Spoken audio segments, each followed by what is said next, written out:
pelo sinal da Santa Cruz, livrai-nos Deus, nosso Senhor, dos nossos inimigos. Em nome do Pai, do Filho e do Espírito Santo. Amém.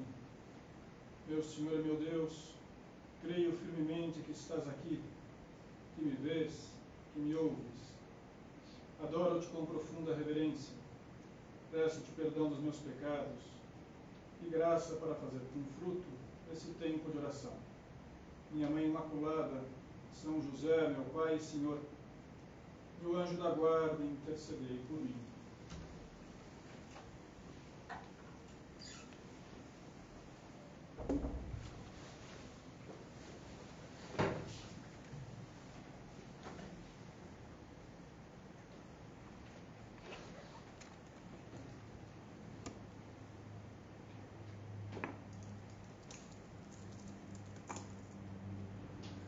Conta São Mateus, a origem de Jesus Cristo foi assim. Maria, sua mãe, estava prometida em casamento a José, e antes de viverem juntos, ela ficou grávida pela ação do Espírito Santo. José, seu marido, era justo, e não querendo denunciá-la, resolveu abandonar Maria em segredo. Ele nos conta como ocorreu a gravidez de Nossa Senhora. Nos diz que foi uma concepção diferente do habitual. Maria ficou grávida por obra do Espírito Santo. Para nós isso é bem conhecido, porque já ouvimos tantas vezes, todos os anos, nesse tempo de advento, recordamos essa cena da concepção virginal de Nossa Senhora. Mas para José não foi assim. De repente, ele percebe que a sua mulher estava grávida sem que os dois tivessem tido uma união, morado juntos. Pode parecer estranho para algum de vocês se entender como eram os costumes na época de Cristo em Israel. Na nossa sociedade, a partir do casamento, os dois, o homem e a mulher, vão morar juntos e têm uma vida a dois, uma vida conjugal. Em Israel não era assim. Haviam dois momentos previstos pela lei judaica para se realizar o casamento. Dois ritos igualmente importantes e praticados por todos os judeus. Então, primeiro se fazia um contrato matrimonial, através do qual os dois se comprometiam por toda a vida a se amarem, a viverem juntos, a ter uma vida de marido e mulher. Isso se chamava de desposório. A partir daquele momento, já eram juridicamente homem e mulher, marido e mulher, esposa, bem diferente, sei lá, da cerimônia de noivado que às vezes se faz nos dias atuais, e que não tem nenhum compromisso formal, não há nenhum vínculo jurídico, é simplesmente um desejo, de que daqui a um tempo, daqui a uns anos, nos casaremos. No caso de Israel, da lei judaica, esse compromisso era tão sério que se um dos dois morresse, o outro ou a outra se tornariam viúvo, ou viúva, quer dizer, porque eram pessoas casadas e que de repente perderam a sua mulher, perderam o seu marido, então passavam a condição de um viúvo, de uma viúva. Se houvesse uma infidelidade da parte de um dos dois, era algo muito grave, era considerado adultério, porque já haviam se comprometido, já haviam se entregado um ao outro, já tinham o vínculo matrimonial. Só que não havia a coabitação. E além do mais, estava proibido ao longo desse ano, que durava esse período, a partir do contrato até as núpcias, as bodas, estava proibido o relacionamento sexual, ainda que já fossem marido e mulher. A partir do momento que, numa outra cerimônia, a mulher era levada à casa do marido para a festa das núpcias, uma festa que durava 7 dias. A gente pensa que as nossas festas, às vezes são muito longas, mas na antiguidade era mais extensa ainda, e isso era uma super festa que durava bastante tempo, uma semana inteira. A partir desse momento, sim, os dois começavam a vida conjugal. Pois bem, Maria e José tinham realizado o contrato matrimonial, mas não as núpcias.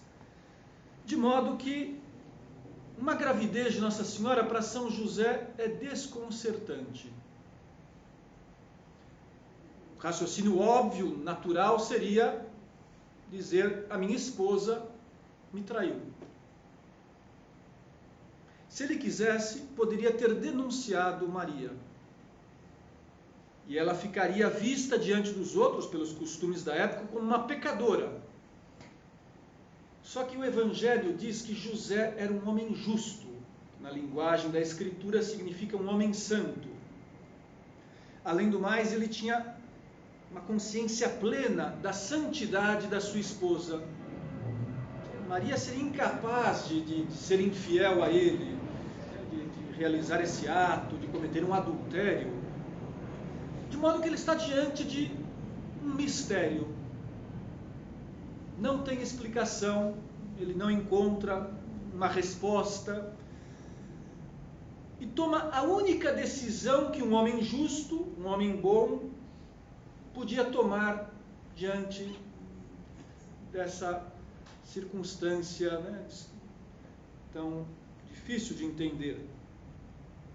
Vou deixar Maria e eu ficarei como o marido que abandonou a esposa, o marido que a engravidou e foi embora. Isso é, ele assume a culpa, se dispõe a ser humilhado publicamente, para nem de longe dar chance para que pensassem mal de Nossa Senhora. Só que enquanto ele já tinha até pensado e decidido fazer isso no seu coração, conta São Mateus, enquanto José pensava nisso, eis que o anjo do Senhor apareceu-lhe em sonho e lhe disse: José, filho de Davi, não tenhas medo de receber Maria, tua esposa, porque ela concebeu pela ação do Espírito Santo. Ela dará à luz um filho, e tu lhe darás o nome de Jesus, pois ele vai salvar o seu povo dos seus pecados.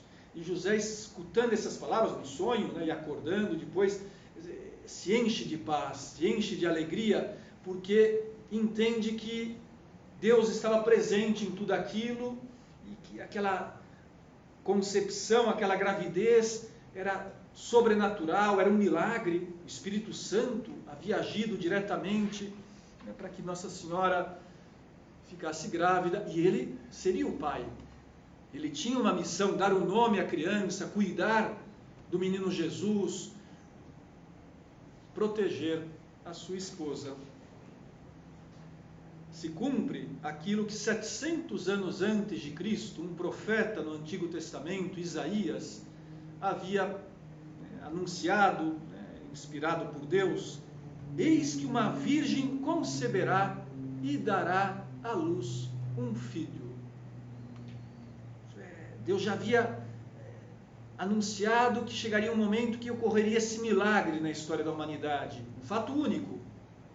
Uma virgem mãe.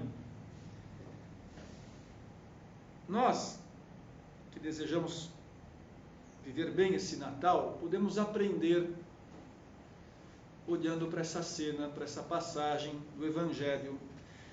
E vamos hoje, na meditação, contemplar uma virtude que brilha tanto na vida do menino Jesus, como dos seus pais, Nossa Senhora e São José.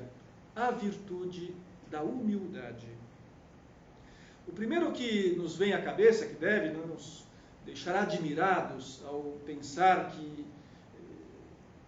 Deus se fez homem, o Todo-Poderoso, Criador do céu e da terra, resolveu assumir a natureza humana, um corpo humano como o nosso, a fraqueza do ser humano, é admirar a humildade de Deus.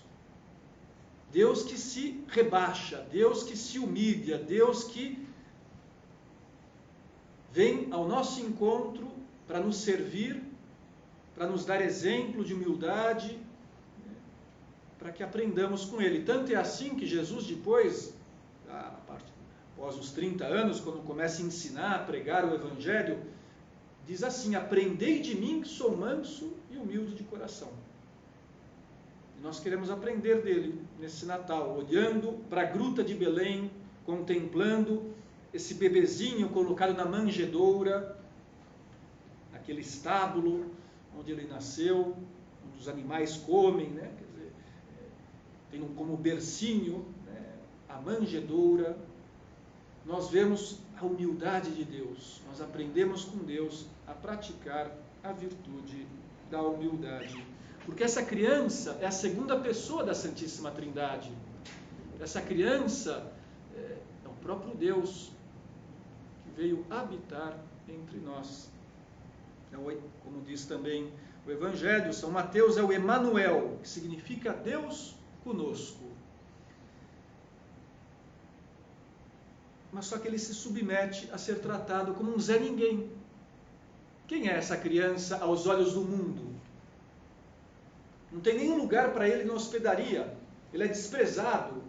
Pouco depois, Herodes, o rei, tenta matá-lo. E a Sagrada Família precisa fugir para o Egito, porque Deus não pode se proteger sozinho, porque ele se fez indefeso, porque ele se fez pequeno, porque ele renunciou ao seu poder, à sua força, à sua glória, para vir nos trazer o perdão, a salvação.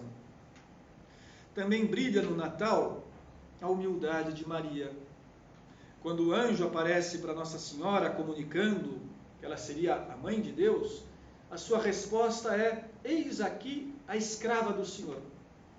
Ela que era a criatura mais perfeita que Deus criou. Já na próxima terça-feira, no dia 8, vamos celebrar a Imaculada Conceição, né? Ela foi concebida sem pecado original, a única pessoa que nasceu sem o pecado original, que não precisava do batismo, que nasceu pura, santa, e não cometeu nenhum pecado ao longo da vida, por um privilégio muito especial, por ter sido escolhida para ser a mãe de Deus. Mas ela se coloca como escrava, ela se coloca a serviço de Deus, ela não se acha, ainda que é a mais bela das mulheres, a mais perfeita das criaturas, nos dá exemplo de humildade. E José também, como víamos antes, José que se submete a sofrer uma injustiça, a ser desprezado, né? Porque era um homem bom, e não se atreve a pensar mal da sua esposa, não passa pela sua cabeça a possibilidade de que Maria houvesse se comportado mal. E isso é uma humildade muito grande, supõe, né? Um coração puro, um coração onde não há maldade, onde não há espaço, né, para o juízo crítico, para julgar mal os outros. Nós olhamos para a Sagrada Família, Jesus, Maria e José, e devemos sentir um grande desejo de ir pelo mesmo caminho, de praticar a virtude da humildade. Se nós fôssemos nos perguntar, mas como ser humildes? O que eu tenho que fazer para praticar essa virtude, para imitar Jesus, Maria e José? Eu vou dar uma resposta que pode parecer meio bobo, meio óbvia e até simplória, mas é o mais importante. Querer. Às vezes nós não queremos ser humildes. A maior parte das vezes nos custa ir pelo caminho da humildade. O desejo natural do ser humano, pelo pecado original, é brilhar. Eu quero ser o melhor, eu quero chamar atenção, eu quero que me admirem, eu quero que me elogiem. Eu não quero ser humilde. Eu não quero passar o culto como Jesus na gruta de Belém. Eu não quero servir os outros como a escrava do Senhor. Eu não quero ser humilhado como São José. Eu quero o aplauso. Além do mais, eu acho que mereço o aplauso. Eu me acho bom, eu me acho especial. Só que, diz Santa Teresa de Jesus, a humildade é a verdade. E a verdade é que nós não somos tudo isso. A verdade é que nós não somos tão especiais assim. Só que nos custa reconhecer a verdade. Nós nos achamos, e nós nos comparamos, e nós desprezamos talvez os outros. E por isso queremos continuar na nossa torre de marfim, pensando que temos razão em tudo, que os outros nos devem servir. Querer ser humildes. Vamos pedir a Jesus aqui no sacrário, esse mesmo Jesus que nasceu em Belém, e que permaneceu também humildemente escondido na Santíssima Eucaristia. E dizer: Jesus, fazei meu coração semelhante ao seu. Senhor, me dá o desejo de pisar aonde você pisou, de praticar a humildade. E veja, você entender bem o que é a humildade, porque a humildade não é timidez. A humildade não é andar de cabeça baixa. A humildade não é ser um coitadinho. Quem tem talentos e tem inteligência deve render os seus talentos, mas para a glória de Deus. Nós temos uma missão aqui na Terra e Deus espera grandes coisas de cada um de nós. E seria uma covardia me contentar com pouco e ficar no meu cantinho, com medo de errar, com medo do que vão pensar, sem arriscar, sem me lançar, sem ter metas altas. Não, a pessoa humilde, ela sonha grande, ela tem grandes ideais, só que ela entende que tudo isso deve ser para a glória de Deus, é um serviço que ela presta ao Senhor, o que ela deseja realizar, essa tarefa para o qual foi criada, para o qual está no mundo, é uma tarefa divina, como Maria e José, foram receber essa missão, como Jesus que veio ao mundo para realizar a salvação de toda a humanidade.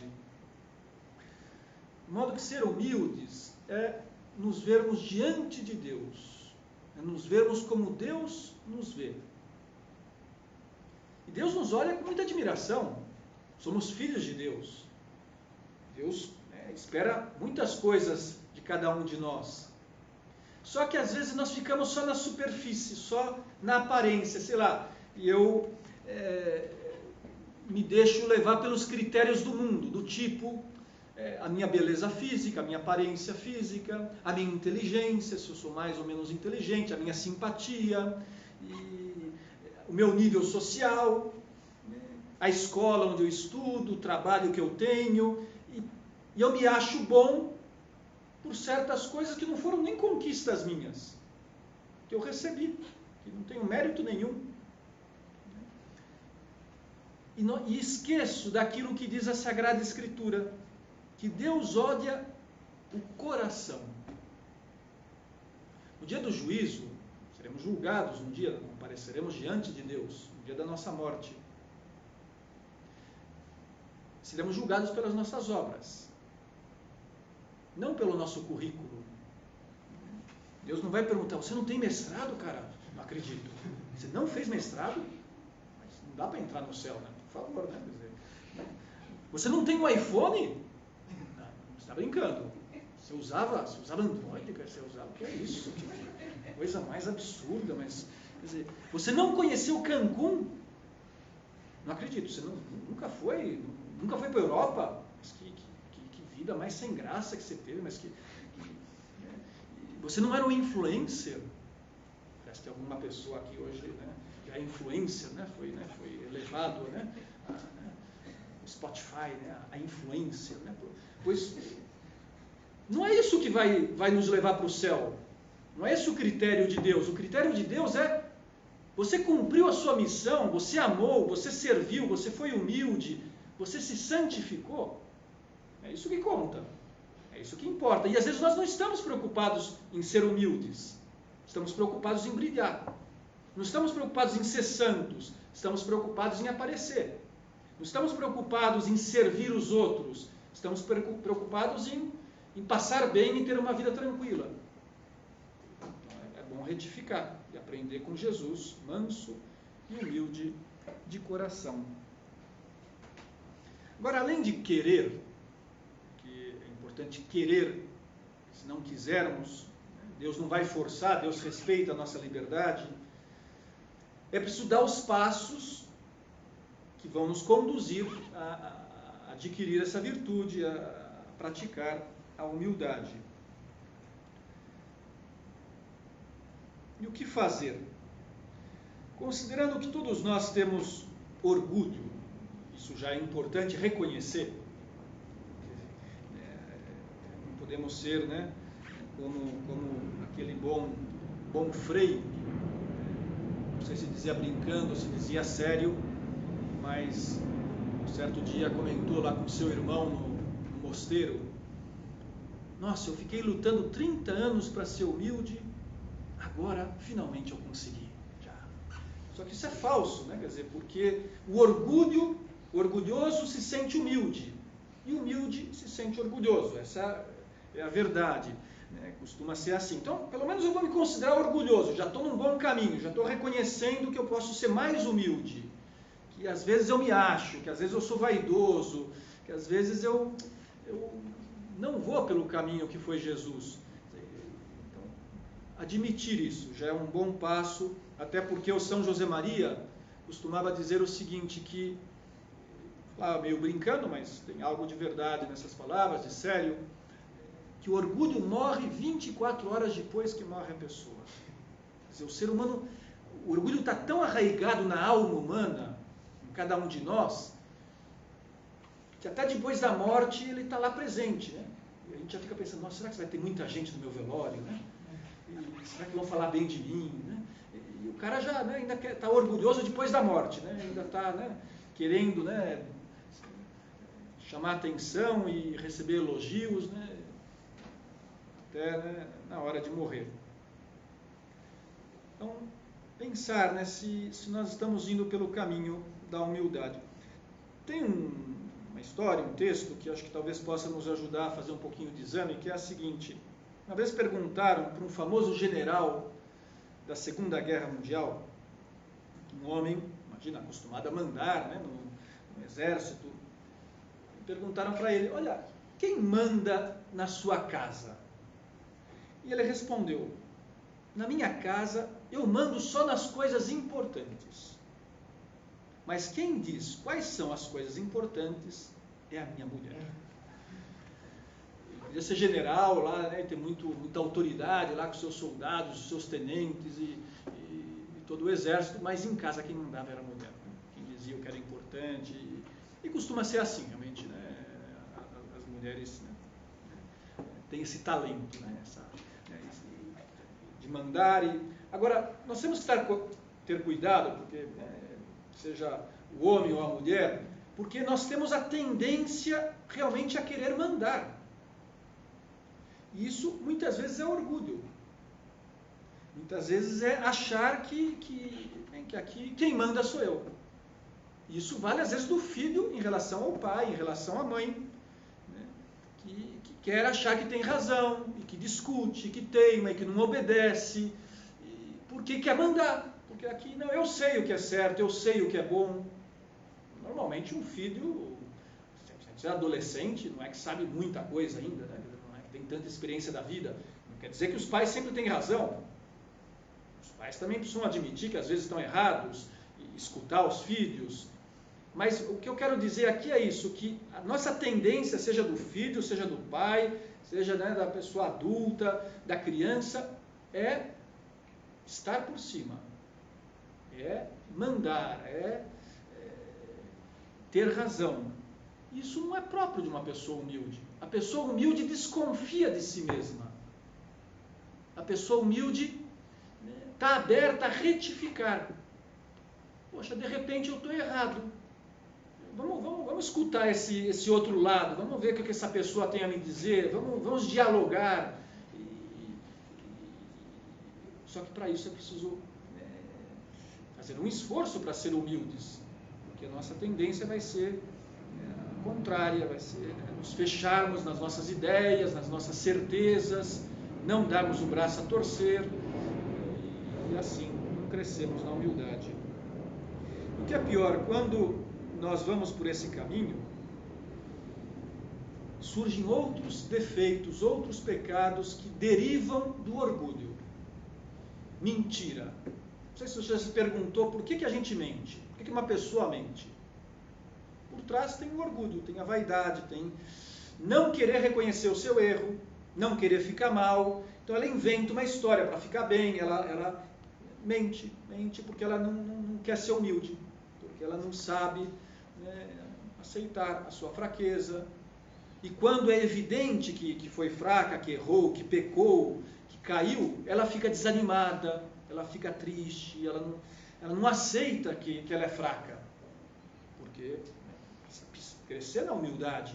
Então começar por aí, né? Vou ser sempre sincero, vou dizer sempre a verdade, vou tirar da minha vida qualquer duplicidade, qualquer tendência, né, a enganar os outros, a dourar a pílula, como se diz, né, quer dizer, que fazem com remédio, não sei se vem daí essa expressão, né, aquele remédio você põe lá umas cores, né, para ficar mais bonito, mais, né, agradável, depois talvez tenha um gosto ruim, mas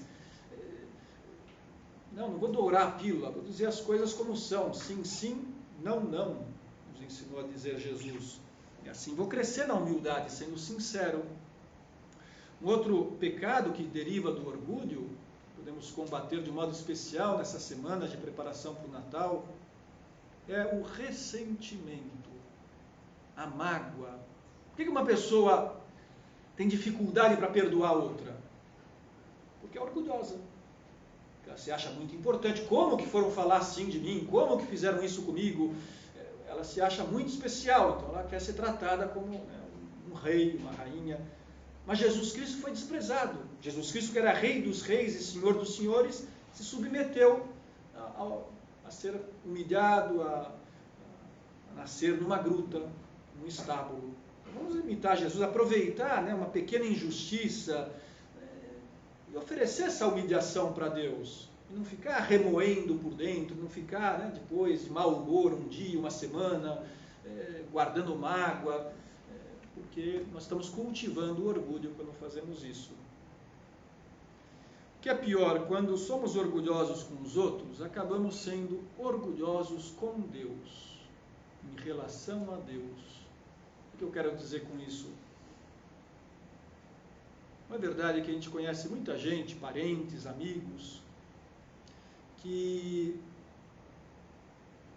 são autossuficientes na sua vida, que, quer dizer, se apoiam nas suas próprias forças, que não rezam muito pouco, que não procuram os sacramentos da confissão, da Eucaristia, a graça de Deus, porque acham que conseguem tudo sozinhos.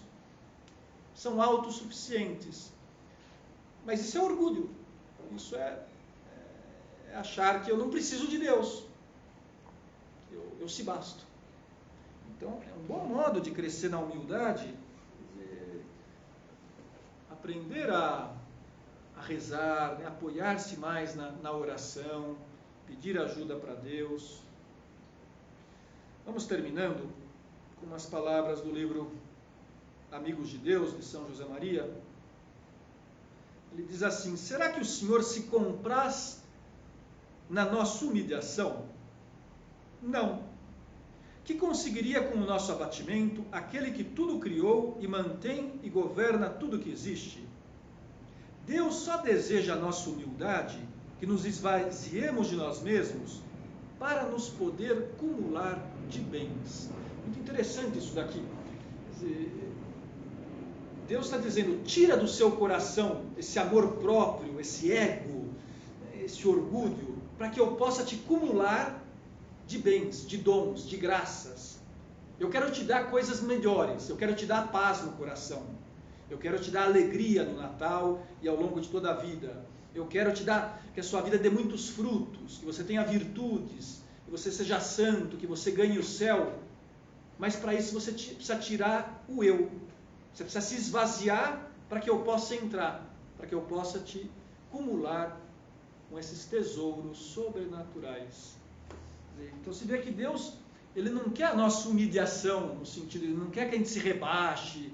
Não, Ele quer fazer que nós sejamos grandes, mas uma grandeza espiritual, uma grandeza muito maior do que aquilo que nós podemos fazer sozinhos, né, sem nos apoiar nele.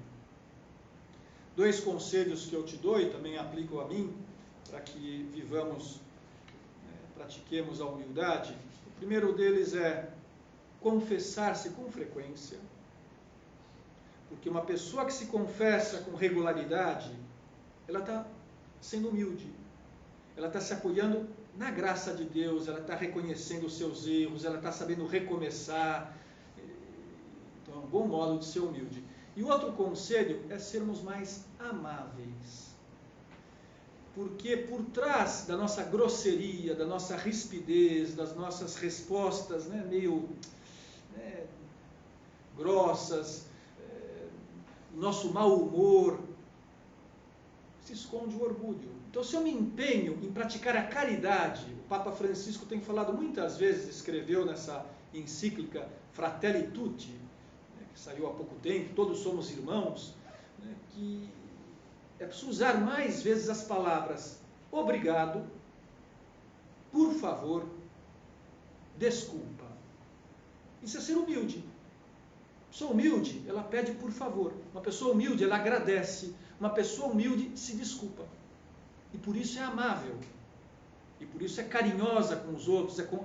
A convivência com essa pessoa é fácil, é gostosa, porque ela se dá bem com todo mundo. Ela não arranja encrenca, porque ela não está lá defendendo os seus direitos, não está lá fechada no seu modo de ser. Não, ela está querendo servir, ela está querendo a felicidade dos outros. Vamos pedir para Nossa Senhora que nos ajude a preparar o coração para o menino Jesus nascer dentro de nós, nesse Natal, praticando a virtude da humildade.